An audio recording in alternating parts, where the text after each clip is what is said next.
dulu waktu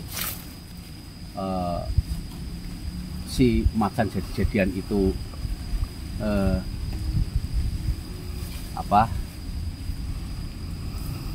baru beberapa lama, istilahnya itu sering muncul di desa kami. Ya, yang namanya masyarakat ya pasti takut karena ada macan seperti itu. Cuman macan itu memang harimau itu enggak mau makan ternak ataupun apa. Nah, nanti akan saya visualkan. Bismillahirrahmanirrahim. Assalamualaikum ya kafir. Assalamualaikum ya kafir. Assalamualaikum ya Ridwan.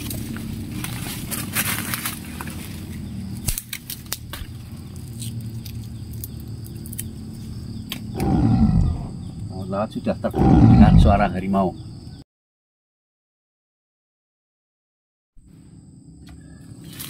Assalamualaikum warahmatullahi wabarakatuh. Kesempatan hari ini saya berada di puncak perbukitan ataupun gunung, karena ini belum sampai di benar-benar di atas sih, cuman karena sudah capek banget naiknya. Intinya saya Kijeng Rono dan kru mendatangi tempat ini karena ini adalah sebuah kisah ataupun cerita yang benar-benar real dan nyata. Dulu ada seorang yang berubah menjadi harimau ataupun macan. Untuk kronologisnya di video ini nanti akan saya visualkan kenapa bisa menjadi macan atau harimau sampai saat ini. Dan kejadian itu sekitar tahun 1936-35 lah, seperti itu. Jadi sebelum merdeka. Ini memang cerita-cerita yang real, karena itu kejadiannya itu adalah di wilayah ataupun di desa saya sendiri. Jadi nanti akan saya visualkan seperti apa kok sampai bisa berubah menjadi macan atau harimau dan tidak kembali lagi menjadi manusia. Oke, ikuti saja video kami. Awas, hati-hati.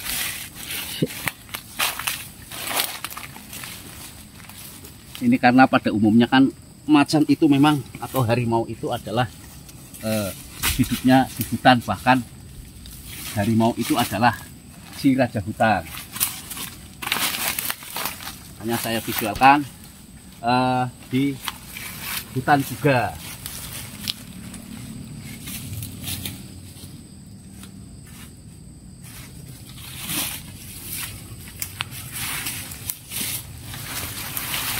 Awas, hati-hati. Jadi memang cerita-cerita dari orang dulu itu memang sebagian real nyata dan sebagian mungkin ada yang tidak, tapi ini memang benar-benar real dan nyata karena itu terjadi di desa saya.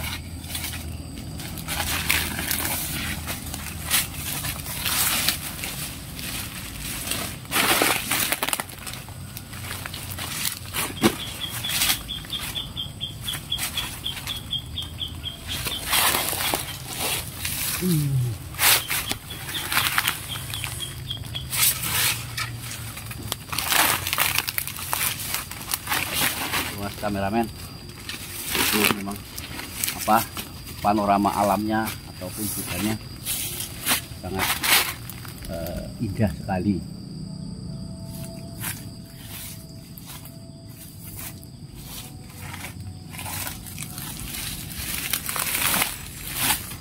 Assalamualaikum.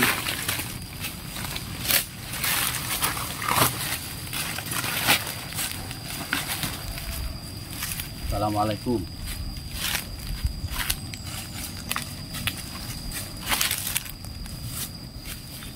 Assalamualaikum.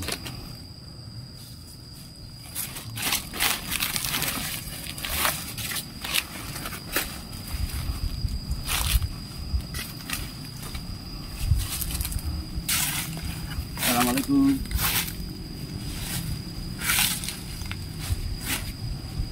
Ini kan karena dulu waktu si macan jadi-jadian itu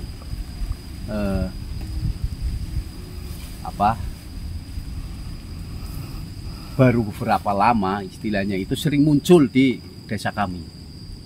Ya yang namanya masyarakat ya pasti takut karena ada macan seperti itu. Cuman macan itu memang harimau itu enggak mau makan ternak ataupun apa. Nah, nanti akan saya visualkan kronologis kenapa kok bisa menjadi macan ataupun harimau.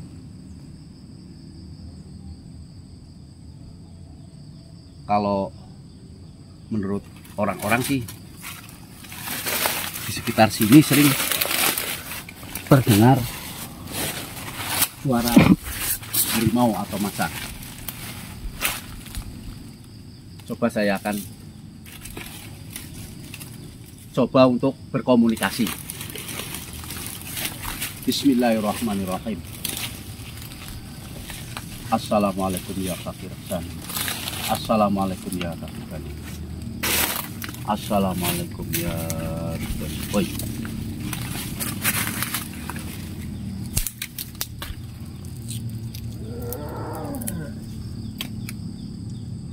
Sudah terdengar suara harimau. Nah itu, wah, suaranya sampai merinding nih, luar biasa. Hati-hati Ki. Ya. Insya Allah ini enggak itu sih, karena bukan harimau beneran sih, karena ini harimau jadi-jadian yang tadinya adalah manusia.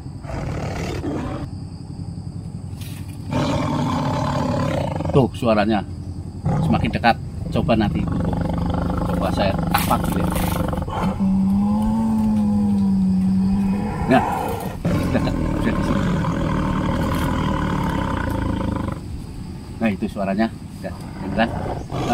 Dia seakan-akan suaranya bukan menakuti, malah dia seakan-akan minta tolong suaranya. Kalau saya rasakan lewat batin saya itu merasakan bahwa harimau itu minta ditolong seperti itu. Cuman bagaimana nolongnya saya juga belum tahu ini. Coba nanti saya tanya.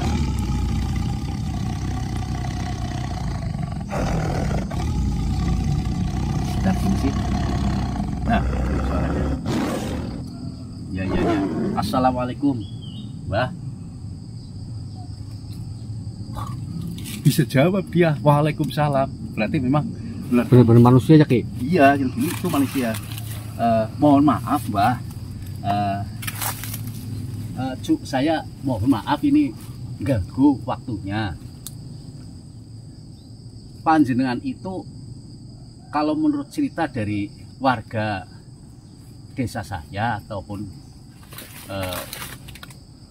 saudara-saudara saya di desa, panjenengan itu dulunya itu manusia, apa benar? Katanya benar. Dulunya itu manusia. Loh kok bisa Ki? Kok bisa Mbah seperti itu? Oh seperti itu ya. Coba tanya Ki, tahun kapan jadi harimau? Ini teman saya tanya tahun berapa? 1936. Udah lama ya Ki ya? Ya itu sebelum merdeka. Kalau cerita seperti ini harusnya malah masih belum lama, karena ini sangat-sangat sakral sekali lah kalau menurut saya. Kronologisnya ataupun bisa-bisanya jenengan itu menjadi harimau atau macan itu nggak bisa balik lagi itu gimana, Mbah? Oh seperti itu. Ya. Jadi seperti ini.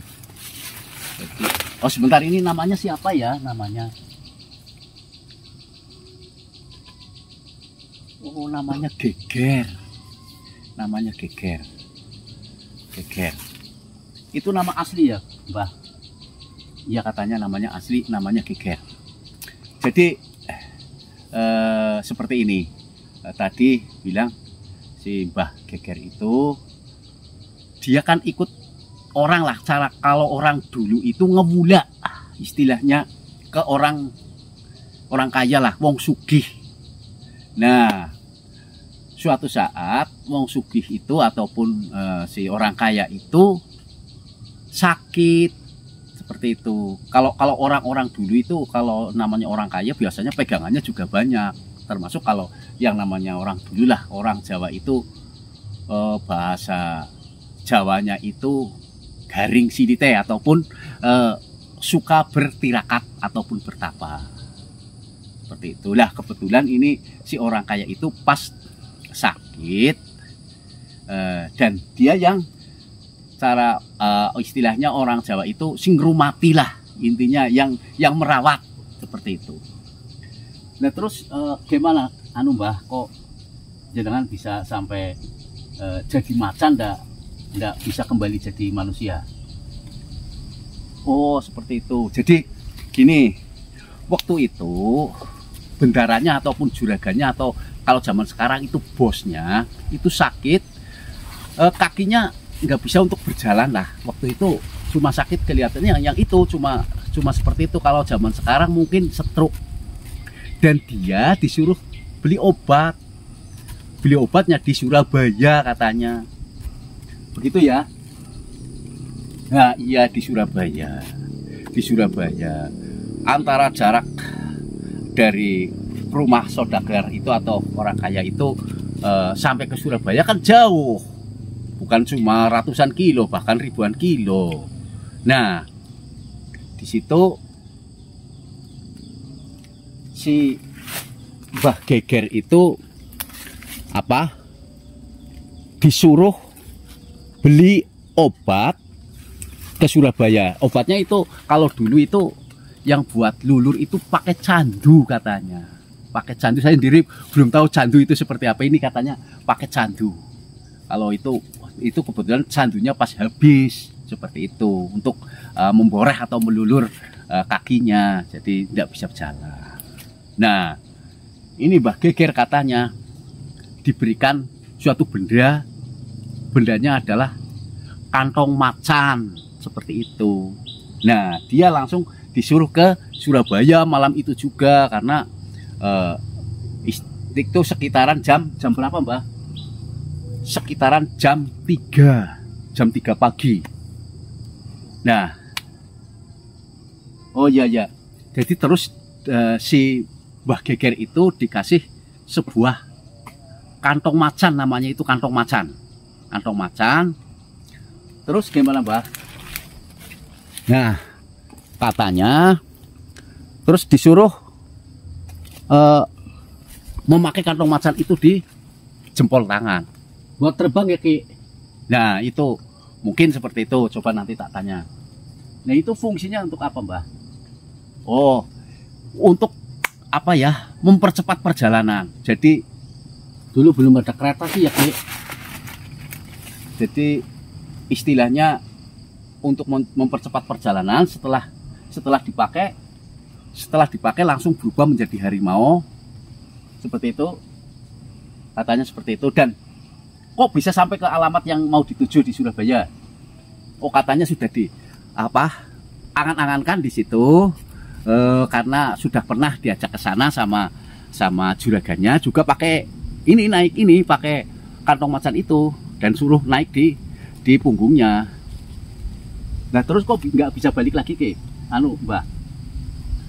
Oh jadi seperti ini. Dia itu sampai di Surabaya berangkat jam 3, sampai sana pun jam 3 lebih sedikit beberapa menit. Lah itu diketuk-ketuk pintunya. Itu kan tempatnya orang Cina katanya, orang Cina yang jual. Nah diketuk-ketuk nggak dibuka-buka sampai agak terang. Nah sekitaran jam berapa Ki dibuka? Sekitar jam 5. Nah jam 5 terus panjenengan langsung beli ya. Iya katanya langsung beli. Setelah beli langsung pulang. Ya langsung pulang. Oh, jadi si Mbah Geger itu langsung pulang. Setelah sampai di rumah, si juragannya itu atau bosnya ataupun bendaranya itu sudah meninggal. Seperti itu.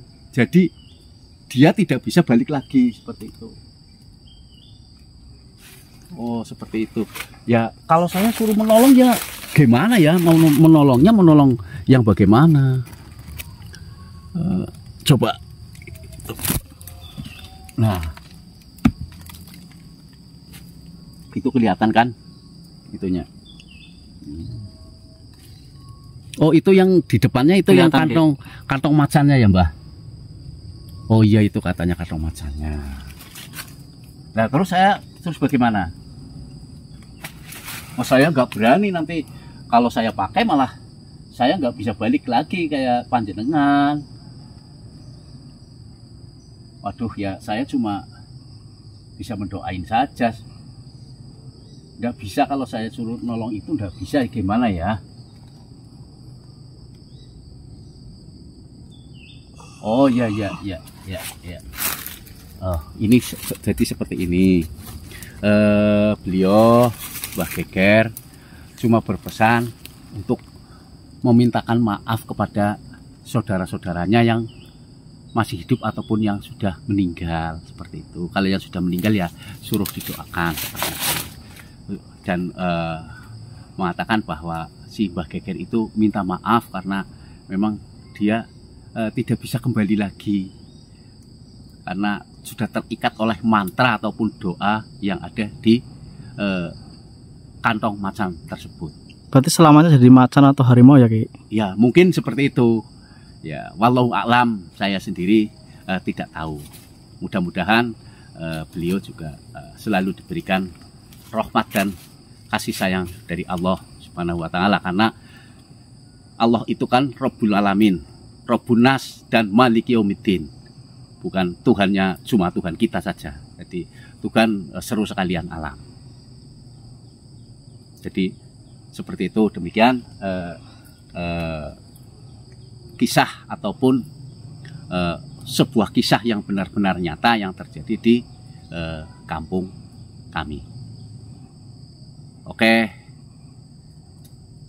selalu berpikir dengan logika dan akal sehat supaya akal kita semakin cerdas. Saya Ki Jengrono, tidak ada kekuatan yang paling hebat dan sempurna kecuali kekuatan Allah Subhanahu wa taala. Wassalamualaikum warahmatullahi wabarakatuh.